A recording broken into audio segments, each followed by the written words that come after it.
Hola friends, today's recipe is ragi idli and ragi dosa. ఇది ఒక breakfast item are tiffin item. So first అయితే మనం అన్ని రాగులు, రైస్, మెంతులు, ఉద్దిపప్పు వేసి కడుక్కొని నానబెట్టుకోవడమే.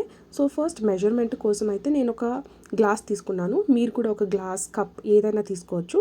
సో ఒక గిన్నెలోకి నేను తీసుకున్న గ్లాస్లో ఒక 3 గ్లాసులు రాగులు, ఒక గ్లాస్ ఇడ్లీ రైస్, లేకపోతే దోశ రైస్, లేకపోతే రేషన్ రైస్ ఉంటుంది కదా, అది కూడా తీసుకోవచ్చు.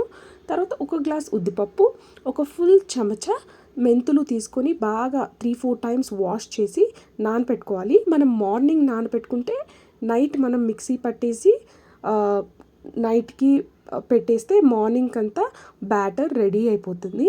మీరు మార్నింగ్ చూసుకుంటే ఇక్కడైతే చక్కగా అది ఫర్మెంట్ అయి పొంగి ఉంది. సో నేను ఇందులో డైరెక్ట్గా కొద్దిగా సాల్ట్, కుకింగ్ సోడా కొద్దిగా వేస్తున్నాను. మీకు కుకింగ్ సోడా అలవాటు లేకపోతే స్కిప్ చేసేయండి. సో అందులో కొంచెం వాటర్ వేసుకొని ఇడ్లీకి తగ్గట్టుగా కన్సిస్టెన్సీ రెడీ చేసుకుంటున్నాను. దాని తర్వాత ఇడ్లీని స్టీమ్స్ చేసుకోవడమే.